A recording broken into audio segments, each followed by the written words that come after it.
Hello students, so today let's start with first chapter of class 7 science, that is nutrition in plants. So let's start with the first word itself, that is nutrition. What is nutrition? All living organisms, they require food. Why they require food? Number one, for energy. Number second is for the growth, and number third is for the repairing of some कहीं हमें चोट लग जाए, कुछ हो जाए, so for repairing of that part of the body we require food. अब वो फूड किस तरीके से हमारी बॉडी उसको यूटिलाइज करती है, उस फूड को किस तरीके से यूटिलाइज करती है, that is called as nutrition.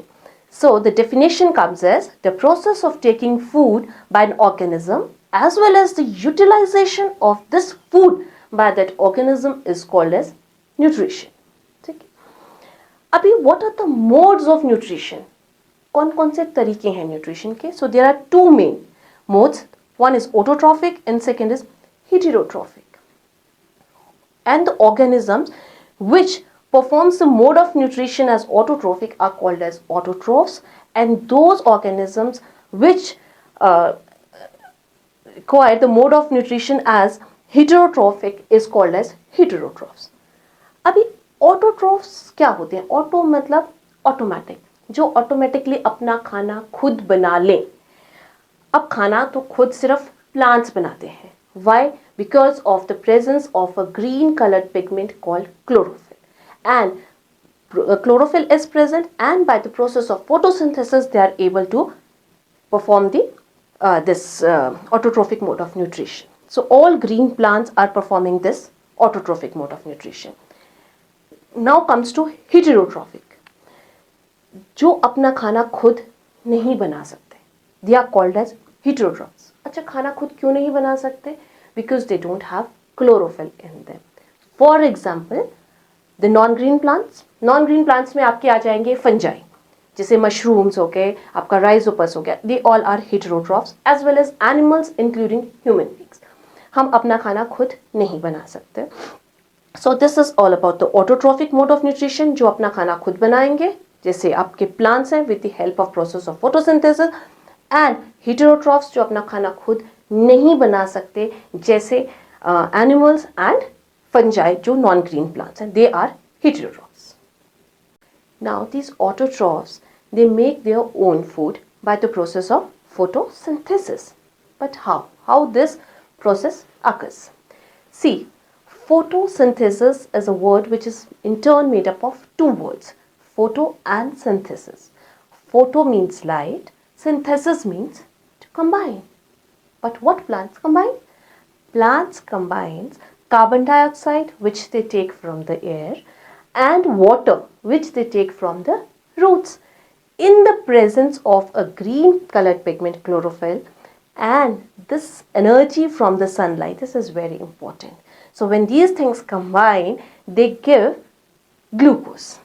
They form glucose as food, and oxygen is released into the atmosphere. ठीक है. कार्बन डाइऑक्साइड एयर से ले ली, वाटर रूट से ले लिया. अभी कार्बन डाइऑक्साइड जब इसने एयर से लिया, तो ये कैसे लिया? एयर से. जैसे हम ऑक्सीजन लेते हैं, हम ऑक्सीजन कैसे लेते हैं? We take oxygen from through the nostrils. अभी जो प्लांट्स हैं, ये कैसे लेंगे कार्बन डाइऑक्साइड? एक्चुअली क्या होता है, जो लीव्स होते हैं, प्लांट्स के जो लीव्स होते हैं, उन पे there are present small pores. Those pores are called as stomata. So उनसे ये कार्बन डाइऑक्साइड अंदर जाएगी, पानी आएगा रूट से, क्लोरोफिल पहले से ग्रीन पिगमेंट प्रेजेंट है, सनलाइट की क्या एब्जॉर्ब करेंगे? एनर्जी. और हमें मिलेगा जो प्लांट्स हैं वो बनाएंगे अपना खाना, that is called glucose. Oxygen will be released. अभी ये जो ग्लूकोज है, it is then further converted into starch. वो आप क्लास 8th 9th में पढ़ेंगे how it will be. But this glucose will be converted into starch, which then is stored in the various parts of the plant. ठीक है. Plants के various parts में, जैसे roots के ये जो स्टार्च है, when it is stored in the roots, for example carrots, radish, so that is starch. तो अभी अगर कैरेट्स अगर रूट्स में है तो दिस कैरेट्स, पोटैटोज, आपके दिस अगर लीव्स में भी कई बार ये स्टार्च स्टोर हो जाता है, for example in the case of spinach. So इस तरीके से ये स्टार्च स्टोर हो जाता है and the food is formed. अब ये जो ऑटोट्रॉफ्स हैं दे परफॉर्म फोटोसिंथेसिस, और फोटोसिंथेसिस के प्रोसेस से वो अपना खाना बना रहे हैं। अभी बिकॉज क्लोरोफिल तो चाहिए, सो जितने भी green parts of the plant हैं जैसे green leaves, green stems and branches, वहाँ पर क्या हो रहा है, प्रोसेस ऑफ फोटोसिंथेसिस। अभी आपको मैं एक एग्जांपल बताऊंगी, जैसे कैक्टस है, डेजर्ट प्लांट है। अभी उसकी जो लीव्स होती हैं they are in the form of spines. Spines की फॉर्म में क्यों होती है, क्योंकि उनको पानी की बचत करनी होती है, they have to save water, पानी बहुत कम है और वो वेस्ट अगर लीव्स में हो तो थ्रू ट्रांसपिरेशन वो पानी बहुत सारा वेस्ट हो जाएगा, ठीक है। तो उनको बचत करनी है, तो बट अभी लीव्स किसके फॉर्म में है, इन द फॉर्म ऑफ स्पाइन। तो फोटोसिंथेसिस कहाँ से होगा, खाना कहाँ से बनेगा, पानी तो बचा लिया पर खाना कैसे बनेगा, खाना वहाँ पर बनेगा through green stems and branches. वो परफॉर्म करेंगे photosynthesis and then they will make the food for the plant. Okay, next topic is conditions necessary for photosynthesis. Photosynthesis के लिए क्या क्या रिक्वायरमेंट्स है। So the conditions here goes as carbon dioxide, second is water, third is chlorophyll, fourth is sunlight. First is carbon dioxide, that is CO2. अभी plants को photosynthesis करने के लिए मतलब जो लीव्स हैं उनको फोटोसिंथेसिस परफॉर्म करने के लिए कार्बन डाइऑक्साइड चाहिए। कार्बन डाइऑक्साइड हमारे एटमॉस्फेयर में है। अभी जो लीव्स होते हैं प्लांट्स के, उनमें क्या होता है, छोटे छोटे पोर्स प्रेजेंट होते हैं, they are called as stomata, ठीक है। यहाँ पर मैंने एक सरफेस ऑफ लीफ का डायग्राम बनाया है जिसमें I have tried to show the stomata. अभी ये जो स्टोमेटा है, ये पोर्स हैं, तो कार्बन डाइऑक्साइड अंदर जाएगी और ऑक्सीजन जो रिलीज है वो एटमॉस्फेयर में वापस आ जाएगी उन्हीं पोर्स के थ्रू। हर स्टोमेटा जो होता है it is guarded by a pair of guard cells. ये देखो, ये यहाँ पर जो स्टोमेटा है that is close, this dark little dark black, they are stomata guarded by 2 guard cells, क्योंकि गार्ड करते हैं इसलिए गार्ड सेल्स हैं, ठीक है। अब ये क्या गार्ड करते हैं, opening and closing of stomata. अच्छा, अगर स्टोमेटा जो पोर्स हैं वो ओपन होंगे तभी तो कार्बन डाइऑक्साइड अंदर जाएगी और ऑक्सीजन बाहर आएगी लीफ में से, नहीं तो कैसे होगा। अब ये क्लोज कब होते हैं और ये ओपन कब होते हैं, during night, because no photosynthesis is going on, इसलिए स्टोमेटा उस टाइम पे क्लोज रहते हैं। During the day time when the leaves have to perform the process of photosynthesis, these guard cells, ये स्टोमेटा का जो पोर है उसको खोल देंगे ऐसे करके, they will open the stomata so that the carbon dioxide which is required that can go inside and the oxygen which is released during the process of this photosynthesis, it can go up into the atmosphere. Now the second condition which is required for the process of photosynthesis is water. In the process of photosynthesis, reaction goes as carbon dioxide from the air, water from roots, chlorophyll, sunlight and food and oxygen is release. So हम इस condition की बात करेंगे, that is water. अभी plant है, plant water कहाँ से लेगा, सॉइल से लेगा। अभी एक्चुअली क्या होता है कि जो सॉइल होता है ना उसमें जनरली वाटर प्रेजेंट होता है, तो अब वो जो वाटर है वो रूट्स के थ्रू जो प्लांट्स है वो ले लेंगे। अभी जब प्लांट ने वाटर लिया, ठीक है, अभी जैसे आप ये देखिए ये प्लांट है, अभी यहाँ से रूट्स है, ये सॉइल है, यहाँ से उसने पानी लेना है। अभी यहाँ से जब ये रूट्स पानी लेंगी तो रूट्स तक तो ठीक है, but how it will be transported, इतने सारे बड़े प्लांट तक कैसे जाएगा वो। It will be transported through interconnecting pipe जैसे स्ट्रक्चर्स होते हैं, जैसे ये स्ट्रक्चर्स है ना पाइप जैसे स्ट्रक्चर्स, और but these structures are interconnected, how, like this, जैसे यहाँ से ये कनेक्टेड होगा, इसके साथ इधर कनेक्टेड होगा, ये जो है ये इधर कनेक्टेड हो जाएगा ऐसे करके, और ये आगे आगे ऐसे करके इंटरकनेक्टेड होते हैं हर जगह। इन इंटरकनेक्टिंग वेसल्स को हम बोलते हैं xylem. What we call it as xylem.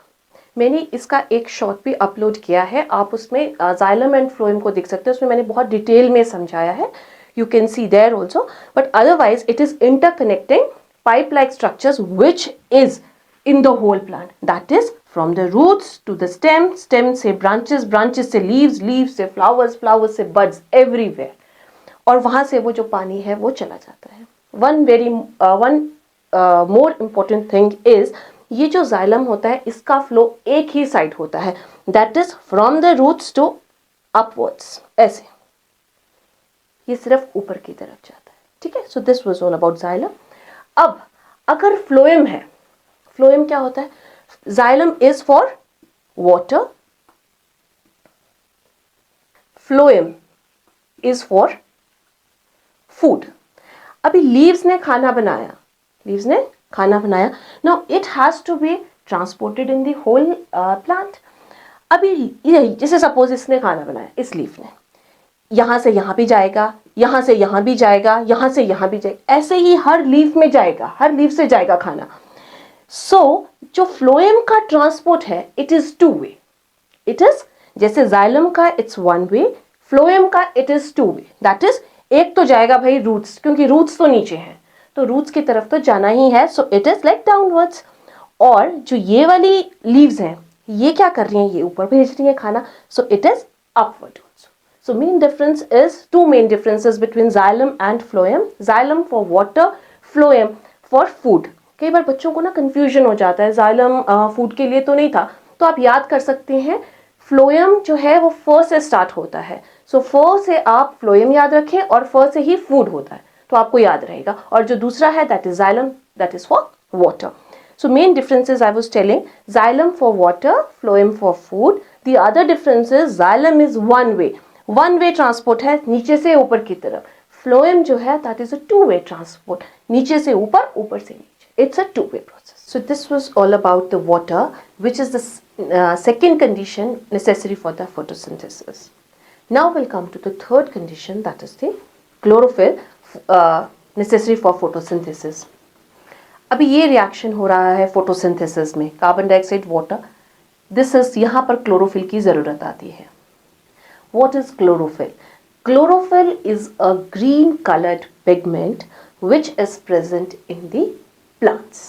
ठीक है, प्लांट में प्लांट सेल्स होते, प्लांट क्या है, अब सेल्स, इसके लिए भी मैंने एक शॉर्ट अपलोड किया है सेल्स में, जिसमें plant cells and animal cells के बारे में बताया, आप वो देख सकते हैं। उसमें क्या है कि मैंने आपको बताया है कि जो प्लांट सेल होता है, ठीक है, सेल्स क्या होते हैं, जोड़ के, सेल तो बेसिक यूनिट है लाइफ का, जिसको जो हम बहुत सारे सेल्स ऐसे जोड़ेंगे तो प्लांट बनेगा, ऐसे ही एनिमल सेल्स को बहुत सारे को जोड़ेंगे तो एनिमल्स बनेंगे। अब उन सेल्स में, उस प्लांट सेल के अंदर देयर आर प्रेजेंट स्ट्रक्चर्स जिनको हम ऑर्गेनेलिज भी कहते हैं, कॉल्ड एज क्लोरोप्लास्ट। ठीक है, यहाँ मैंने लिखा है chlorophyll is located inside the chloroplast of the plant cell. तो इस क्लोरोफिल जो है वो एक तो ग्रीन कलर प्रोवाइड करता है प्लांट को, और दूसरा इंपॉर्टेंट काम फोटोसिंथेसिस में क्या है इसका, कि ये ट्रैप करता है एनर्जी ऑफ द सनलाइट।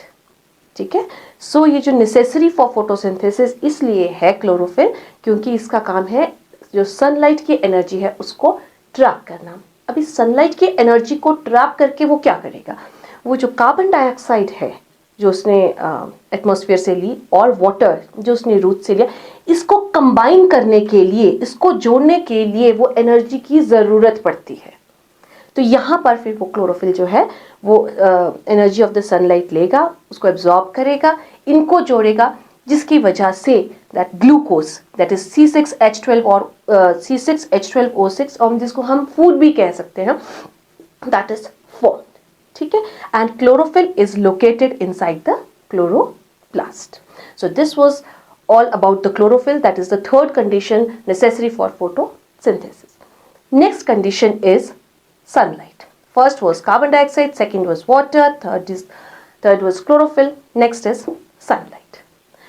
अभी sunlight का क्या काम है, मैंने बताया क्लोरोफिल क्या करेगा, एनर्जी लेगा सनलाइट की, it supplies, so sunlight supplies energy for the photosynthesis. अब ये एनर्जी जो लिया, इससे ये जोड़ा, कार्बन डाइऑक्साइड वाटर दोनों कंबाइन किए और हमारे पास क्या बन गया, glucose, which means solar energy. This is little important, that the solar energy is being converted into, किसमें कन्वर्ट हो गई, into the chemical energy. Solar energy, very important, being converted into chemical energy. तो ये काम जो होता है, ये काम करती है सनलाइट. ठीक है, और इसका मतलब क्या हुआ, क्योंकि सोलर एनर्जी जो है वो केमिकल एनर्जी में कन्वर्ट हो रही है, इसलिए हम कहेंगे that sun is the ultimate source of energy for all the living organisms. क्योंकि हम सब लोग, जितने भी एनिमल्स हैं और जो नॉन ग्रीन प्लांट्स हैं, एनिमल्स में हम लोग भी आ जाते हैं, ह्यूमन बींग्स भी आ गए, हम लोग जो है we all are dependent upon these autotrophs, that is green plants, for the process of photosynthesis.